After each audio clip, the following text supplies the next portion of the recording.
सत्यभामा के एक बार मान का मर्दन करने के लिए ठाकुर जी बोले हम तो देखो पति हैं, हम तो कुछ ज्यादा कह नहीं सकते। सत्यभामा जी को अपने रूप की बड़ी गर्विष्ठता, अपने रूप का बड़ा अहंकार कि मैं बहुत सुंदर हूं। और निश्चित है भगवान की 16,108 पटरानियों में सबसे ज्यादा सुंदर रूप से यदि कोई है तो वो सत्यभामा है। लेकिन बंधु, रूप की सुंदरता कुछ ही दिन बढ़िया लगती है, स्वभाव की सुंदरता निरंतर बढ़िया लगती है। श्री रुक्मिणी जी स्वभाव से सुंदर है। रूप की ऐसी सुंदरता सत्यभामा जी के भीतर, अपने रूप के आगे वो किसी को नहीं समझते। ठाकुर जी के निज 3 पार्षदों को अभिमान हो गया। सबसे पहले तो श्री सुदर्शन जी, उनको अभिमान हुआ कि हमसे ज्यादा शक्तिशाली दुनिया में कोई नहीं। दूसरा अभिमान गरुण जी को हुआ कि हमसे तेज कोई नहीं चल सकता। और तीसरा अभिमान भगवान की पटरानी सत्यभामा को हुआ कि हमसे सुंदर कोई नहीं। और तीनों के मान का हनन करने के लिए ठाकुर जी ने हनुमान जी को बुलाया। जो मान का हनन करे, जो अभिमान दूर करे, वो श्री हनुमान जी। भगवान ने स्मरण किया, बोले देखो ये तीनों हमारे इतने सन्निकट रहते हैं कि हम कितना भी कहें सुनते नहीं। ये बात निश्चित है बंधुओं, आप जब जिसके बहुत सामीप्य में रहने लग जाते हो ना, वो आपकी गलती सुधारने का प्रयास करेगा तो भी नहीं सुधरोगे आप, क्योंकि अति सामीप्य में दोष होता है। कोई बाहर का व्यक्ति आकर के टोकेगा, समझाएगा, तभी सुधर पाओगे आप। ये प्रमाण है। ठाकुर जी बोले हम हैं तो द्वारिकाधीश, लेकिन अब इन तीनों को हम समझा नहीं सकते, समझते हैं नहीं। इसलिए अब किसी को ऐसे को बुलाया जाए जो इनके मान का हनन करे, इनके अभिमान को दूर करे। और मान का हनन करते हैं इसीलिए हनुमान। हनुमान जी को आमंत्रित किया द्वारिका। हनुमान जी महाराज द्वारिका आ गए। द्वारिका आकर के महाराज सुंदर वनों को उजाड़ने लगे, सुंदर वृक्षों को तोड़ने लगे, नारियल उखाड़ खाड़ करके पीने लगे, केले के सुंदर वृक्षों को तोड़ करके केले खा जाएं, छिलका फेंक दें महाराज, फिसल के लोग गिर रहे हैं द्वारिका के। और कोई रोकने टोकने जावे तो वृक्ष उठा के फेंक दें हनुमान जी उसके ऊपर। सब दौड़े दौड़े गए स्वधर्मा सभा में। हे द्वारिकाधीश, एक बानर घुस आया है द्वारिका में, पूरी द्वारिका उजाड़ दी है उसने, आप कृपा करो जाइए। आप बड़े बलवान हैं, कोई बहुत शक्तिशाली बानर आया है, जाइए जाकर के उसको या तो बंदी बनाइए, नहीं तो अपने बल के आगे उसको शांत कर दीजिए। सुदर्शन जी कम नहीं है बंधुओं। सुदर्शन जी यदि अपने पे आ जाएं तो एक क्षण के अंदर पूरे समुद्र को सुखा सकते हैं, इतना तेज है सुदर्शन जी में। उनको सामान्य मत समझिए, ठाकुर जी के सुदर्शन सामान्य नहीं है। सुदर्शन जी बोले जी महाराज अभी जाता हूं, ये बानर तो मेरे बाएं हाथ का खेल, बाएं हाथ की इकन्नी उंगली का खेल, अभी जाता हूं। सुदर्शन जी को भेजा ठाकुर जी ने, जाओ एक बानर घुसे आया है। पहले सुदर्शन जी बोले भगवान किसी और को भेज दो ना, ये इतने छोटे से काम के लिए मैं क्यों दिख रहा हूं आपको। भगवान बोले तुम ही जाओ। आज्ञा मान करके सुदर्शन जी ऐसे जा रहे थे जैसे उनके लायक ये काम ही नहीं है, जबरदस्ती ठाकुर जी भेज रहे। सुदर्शन जी जैसे कि कहां है भाई बानर, बोले वो बैठा, वो वन उजाड़ रहा है पूरी द्वारिका के सुंदर वन को। सुदर्शन जी ने जैसे प्रवेश किया, बोले इसके लिए तो एक अणु मात्र तेज ही काफी है। एक अणु तेज भी, 1% तेज भी सुदर्शन जी का इतना तेज है कि उसके सामने सूर्य भी फीका है। उन्होंने 1% अपने एक अणु तेज को प्रकट करके जैसे ही हनुमान जी पर आक्रमण किया, हनुमान जी बोले कहां क्या चमक रहा भाई, बड़ा डिस्टर्ब कर रहा हमको खाने पीने में। पकड़ करके सुदर्शन जी को ऐसे कांख में दबा लिया। सुदर्शन जी महाराज की जीभ बाहर निकल आई, बोले जी भाई क्या खूब जोर लगा लिए, 100 के 100 अणु तेज प्रकट कर दिया, लेकिन हनुमान जी के बाम से नहीं निकल पाए। शाम हो गई, सुदर्शन जी नहीं आए। द्वारिका के लोग गए स्वधर्मा सभा में, हे द्वारिकाधीश, बोले बानर ने पूरी द्वारिका उजाड़ दी है, पहले तो वन में ही था, अब तो घरों को तोड़ रहा है।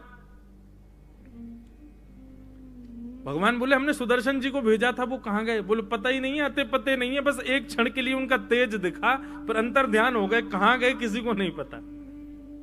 भगवान बोले सुदर्शन जी। तभी भगवान ने कहा गरुण जी आप जाओ, आप देख के आओ और सुनो, हमें तो लगता है सुदर्शन जी के वश में ना आने की सामर्थ्य केवल हनुमान जी में है। कहीं वानर के रूप में हनुमान जी तो नहीं आए? आप इनको तुरंत जाकर के बोल के आओ कि शीघ्रातिशीघ्र मेरे पास आवे।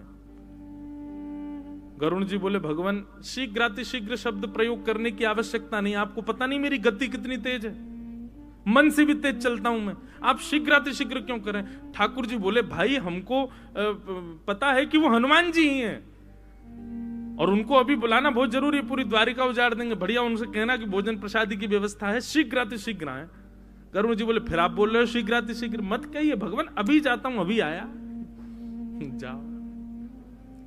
गरुण जी महाराज पहुंचे, हनुमान जी बैठे थे, केला खा रहे थे।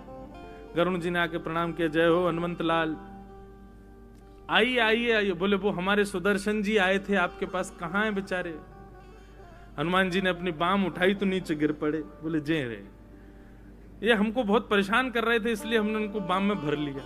बोले आपका इतना प्रताप है महाराज जी कि आपने सुदर्शन जी को बाम में भर लिया। गरुण जी ने बेचारे सुदर्शन जी उठाए, हृदय से लगाए, बोले चलो सुदर्शन जी। बोले मेरे तो प्राण निकलने वाले थे, आप थोड़ी बहुत देर नहीं आते तो सुदर्शन जी वैकुंठ ही पहुंच जाते।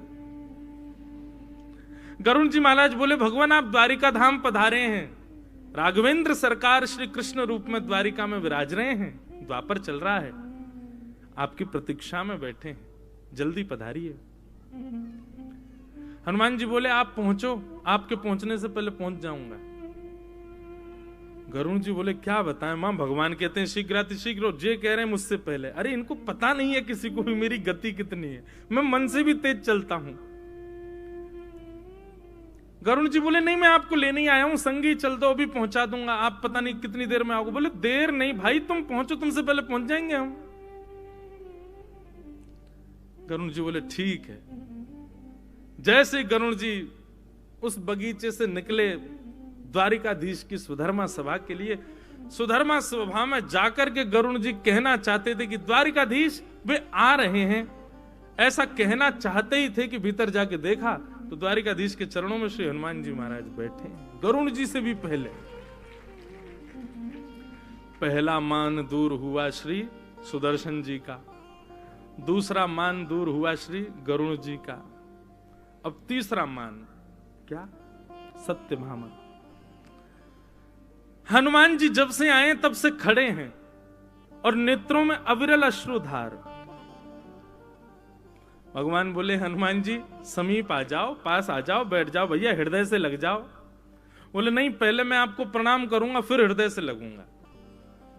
ठाकुर जी बोले तो कर लो प्रणाम, तुमको आए हुए इतनी देर हो गई, ना प्रणाम कर रहे हो ना हृदय से लग रहे हो, बस रोए जा रहे हो। बोले प्रणाम अकेले ठाकुर जी को नहीं करता ना मैं, जब से आप वन से लौट करके आए हैं तब से मैंने प्रण लिया है कि जब तक जनक सुता जानकी जी आपके बगल में नहीं होंगी तब तक मैं प्रणाम नहीं करूंगा, पहले जानकी जी को बैठाओ। अब भगवान बोले जानकी जी ठीक है प्रतीक्षा करो, हम अभी आते हैं। भगवान गए, तुरंत अपनी सारी पटरानियों को बुलाया, अष्ट पटरानियों को, कहा कि भाई देखो हनुमान जी आए हैं।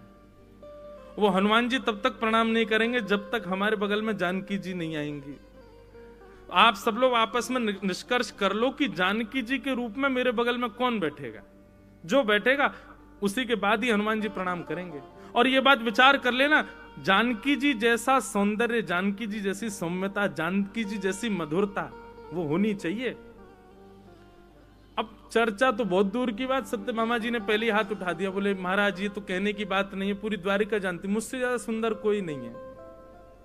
ये सब भी राजी हैं इस बात में, मैं आती हूं जानकी जी के रूप में। भगवान बोले पधारो।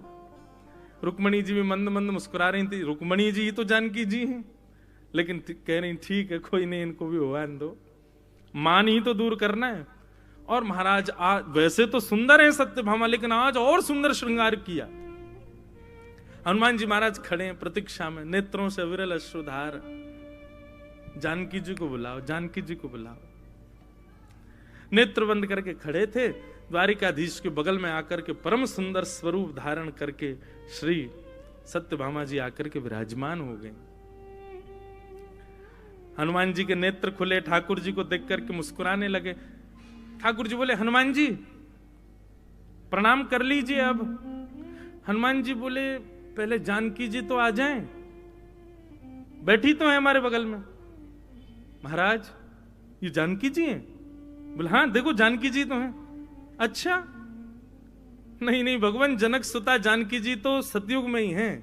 हमें लगता है द्वापर में जानकी जी की सुंदरता की पराकाष्ठा तो कोई नहीं। आप विश्वास माने और बुरा ना माने, ये आपके आगे बगल में बैठी तो मुझे पता नहीं क्यों ऐसा मन में भाव आया कि हमारे राघवेंद्र सरकार कृष्ण रूप में बड़े दयालु हो गए, दासियों को भी बगल में बैठा लेते हैं, कितने दयालु हो गए। अब तो सत्यभामा का मुख इतना सा रह गया, बोले इनको मैं दासी दिख रही हूं। सत्यभामा जी उठ करके रोती हुई अपने कक्ष में चली गई। तभी श्री रुक्मणी जी का आगमन हुआ।